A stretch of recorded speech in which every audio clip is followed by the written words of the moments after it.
Well, Heidi ho, my peeps. It is Saturday evening, and I finally went and got a Christmas tree. Yep, I did. My son and I went out and picked it up yesterday, and I think it was yesterday, and I tried to muster all my Christmas spirit and decorate the thing and clean up my living room and dust and put out a few little decor items. I just couldn't do it. Just couldn't do it. Not so much lack of Christmas spirit, but just lack of energy. I was just so tired. And so I lay in bed last night and I whined to my husband about how tired I was and how I just can't do anything on my own and how, I just really need help. I'm just not going to be getting, my life is just so unhappy because I can't get things done the way I want to.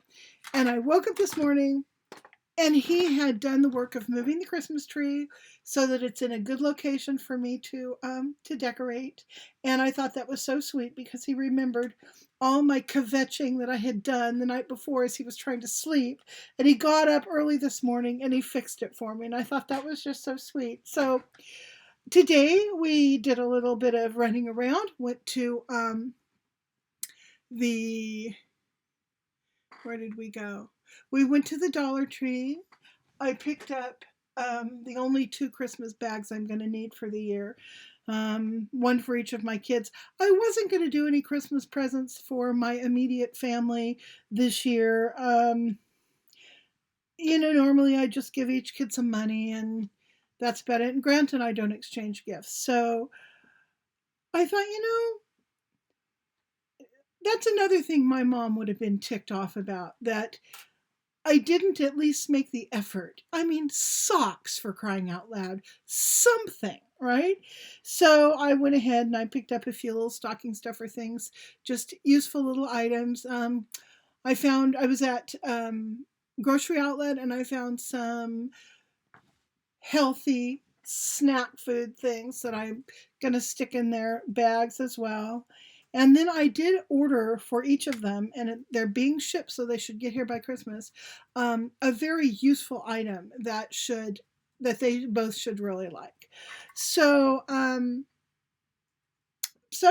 if I'm going to give them gifts, that means I got to put it in something. I don't have any of our Christmas stockings that I've made over the years. That stuff's all put away. Maybe I might not even have it anymore. I don't know.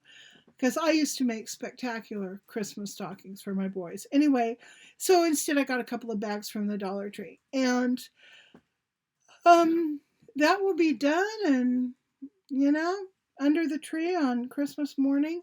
Actually on Christmas Eve, because I'm going to do my family thing on Christmas Eve. My older kid is going to be here. My younger kid is here from school, as you know. Grant's going to be here with me. So just the 4 of us will probably sit around and, hey, honey, you want eggnog? Do you want to do eggnog? Sure. We'll do eggnog, probably alcohol-free eggnog, because I have at least one non-drinker in the family right now. So we'll probably sit around, have some eggnog, the fire will be going. We might have some Christmas music playing, or we might watch a Christmas movie. I don't know what we're going to do. Some family thing. So that will be my Christmas. Then on Christmas morning, my sister texted me and invited me and my family over to her house for a breakfast at 9:00 on Christmas morning, which is a little unusual. I think what's happening is that my sister's big Christmas deal is on Christmas Eve, so I think all her kids and everybody are going to be there on Christmas Eve. And then I think they're all scattering off to their new in-laws' houses and their kids' houses and that sort of deal. So she's going to be alone on Christmas morning, and I think she thought, well, that's a good time for us to get together. So that is what we're going to do. It will be me and my family and Gracie, and I think that's about it. So I'm bringing the salad. So I've got my Christmas all sorted, and that's a good thing. So tonight I'm decorating, and I've got all my weird, funky ornaments out and all the beautiful ones that people have just sent me. And I didn't sweat this at all. I didn't go pull my Christmas boxes out and try to figure out what to hang here or there. I just looked around. Whatever Christmas was lying around in bags or sitting in stacks, that crap's going up. And so I'm working on the tree right now. Then we're going to do a little vacuum and dust and, put a bunch of stuff away. And this crazy table of mine will be cleared with its tablecloths thrown back on it. And I'm going to put my little putts or whatever they call these things, my fake house, together. It does light up, which I think is so cool. I didn't realize it was a light up until I got it home. I think that's pretty neat. So what I'm going to do is glue its little thing back, and then I thought I would add a bunch of stuff to it, a bunch of glitter and that sort of thing, make it look really over the top. So this big tree will basically make my Christmas centerpiece on my dining room table. And that will be that. I was reading something interesting today. It was a study about loneliness. And the study suggested that there are 3 times in a person's life when they are most probable to be experiencing loneliness. The first time is somewhere around age 25 or so. The next time is somewhere in the mid-50s, in a person's mid-50s, midlife. And the last time is in their late 80s, somewhere around age 88 or so. And that was interesting. I can't remember what the reasoning was for age 25, but for the midlife, it was all about, when you hit midlife, that's when you start to lose your friends. People start dying of stuff. You've often lost or are losing your family, your mom and your dad. You are coming face to face with your own mortality. You suddenly realize that you are not going to live forever, ever. And there are things that you own that are going to outlast you. Like my dad and his refrigerator story. My dad turned around 58 or so. No, I'm taking that back. He was probably about 68 or so. He was older when he started doing this. So, they'd have a refrigerator and it would need to be replaced after a few years. And my dad would take a big old sigh and say, "That's the last new refrigerator I am ever going to own." And of course, he expected a lot of sympathy from us, and he never got it because I think he lived through another, I don't know, 2 or 3 refrigerators after that.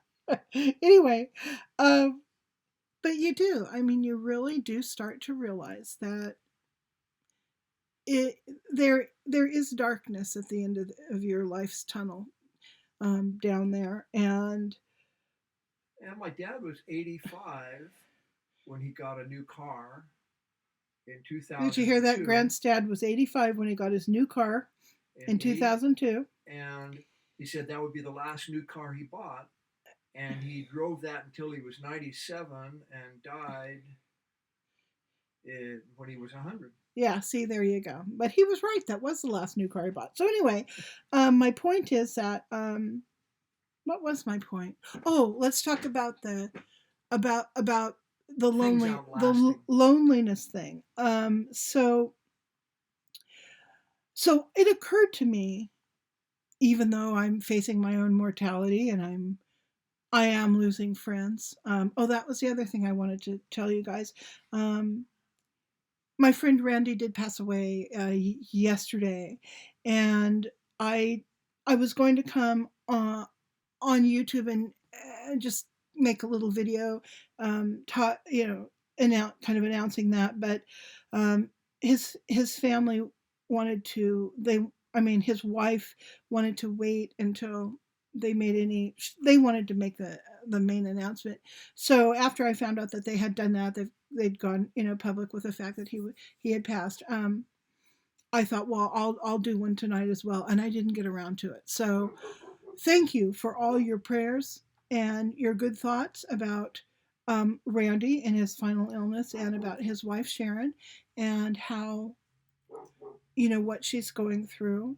Um, she's I haven't spoken to her yet, so I'm not really sure where she's at. But our mutual friend Angel, who is the one who sent me the lovely mermaid books, and she's such a great photographer, she's staying right on top of it. So she lets me know, like when the memorial service is going to be and all that. So, thank you for any of you who gave that a passing thought. I really appreciate it. So anyway,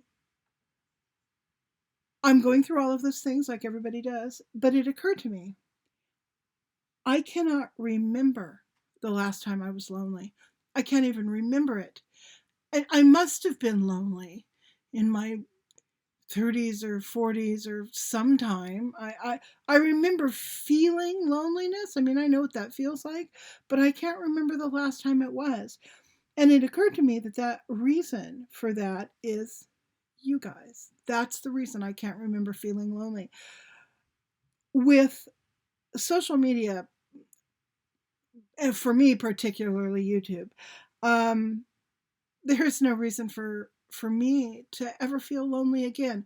I have got so many people in my life now that I try to follow. Try to stay in contact with. Some people I talk to daily. Some people it's once a month. I mean, just different different levels of contact with everyone. But um, these are real friends whose lives I know about, and and you guys know about my life because I tell you. And I, my heart is full of the love and friendship that I get from primarily you guys. And I really appreciate that. You just don't know. And I'm wondering if there are those of you out there who are feeling the same thing, sort of realizing that you there are people out there that care about you, that are new people you're just meeting, and you're meeting because of social media, people like me. Um, and if any of you are having that same sort of feeling, like, wow, I haven't felt lonely in a while. My little hands are going real fast on my keyboard trying to keep up with my text messages and you know, my FaceTime hangouts with people and all of that. So I hope you are. I mean, I hope this is a trend that is helping people to overcome loneliness. Now, the last stage of loneliness is when you've outlived your statistical lifespan. You've probably lost your spouse. You could have lost children by that point. Um, you've certainly lost your ability to respond quickly. You're probably dealing with a lot of physical expressions of age, and that's when loneliness really hits. And that tends to be in your late 80s if you've lived that long. Um, I'm wondering, people my age, and even, let's say, even 10 years older than me, we're all so used to social media and the internet that I have a feeling that our ability to make contact with new people and find new tribal members as we age, I think that's going to continue as long as these platforms are available to do it on. And I'm wondering how many people who are 59 years old today are going to have the same kind of loneliness problems at 88 that 88-year-olds today are having. And that, of course, is all things being equal. The internet still being there and being free and easy to get to and blah, blah, blah. Because we're digital now. There's no reason to think we're going to lose the skills of opening up our laptop and typing in a password. That should stick with us. So, yeah. I wonder if the face of loneliness has changed or is changing. It also made me think, wouldn't it be wonderful if there could be a way to set up people who are older with social media access and understanding, particularly to keep them safe. I mean, people who don't understand predators, online predators, would be very vulnerable to that. Now, most of us my age are hip to that. We know how to pick that out. But if I had if my mom was around, she would be giving everybody her PIN number. She'd be so happy to have all these new friends. So anyway, and that is not to belittle the aged, because there's plenty of shrewd 88-year-olds out there who would not be taken in. But anyway, it sure would be nice to be able to help facilitate that community with contact, outside world contact. What else have I been thinking about today? Oh yeah, my hair's an obvious fail. Absolutely no color at all. I videoed it for you, the process of putting the hair color in and waiting and rinsing it out and then having it not work. And I'm not even going to upload that, because the fact of the matter is, well, nothing, no rose gold in my hair. So, and that's not the fault of the hair color. It's they tell you right up front, you really do need to process the color out of your hair. You need to bleach it, and that's how you get those pastel colors. So that's not going to happen. So I'm going back to my full-on violet blue color. I was thinking it would be neat to put one of those caps on that have the holes, and you pull your hair out with the crochet hook, and do do purple, and then wash that out, and then do a blue, and then do some other color, so it's like confetti colored. That would be fun. So I don't know. Well, we'll see. I'm going to see if I can come up with something new to do with my hair. Is that all I have to talk to you about? Yeah, I told you about Randy. I told you about the loneliness thing that I've been thinking of. Oh, and the other thing that I'm going to do when I do have all my decorations up and I have, gotten my house looking holiday perfect, or as close to holiday perfect as I can get, I'm going to do a little video, a little house tour video, and I will show you all of my little decor and all of that. So, oh, wait, I have one more thing to share. Okay. Now, file this under you never know who's watching your videos.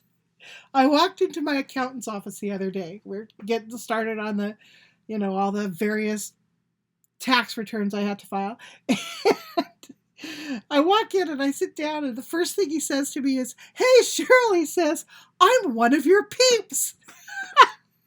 I thought that was so cute. Now, I knew that his wife, Becky, would watch my videos occasionally, but I didn't know that they both would watch my videos and that they both got such a kick out of them. So, Randy, I know you're watching. That just tickled me no end when you told me that you were one of my peeps. Yeah, this platform, this YouTube or Facebook videos, or anything that really exposes or allows you to expose your personality to other people, man, that's a powerful tool. And you can stay in touch with long lost friends. You can stay in touch with family, all of that. And, I know there's nothing, I'm not saying anything new. It's just, I'm still struck by how powerful social media is. I'm still in awe of it. And so, Randy and Becky, I hope you guys are having a nice night. Thank you so much for watching me. It makes me feel so flattered. So yeah, that's all that's been going on. I will come back to you guys. I still have to do the dessert thing, and I want to do a video on like last minute desserts to make for Christmas if you haven't gotten that far yet. And then I'll do a little home tour thing and show you my decor. So, on that happy note, I'm going to say bye-bye.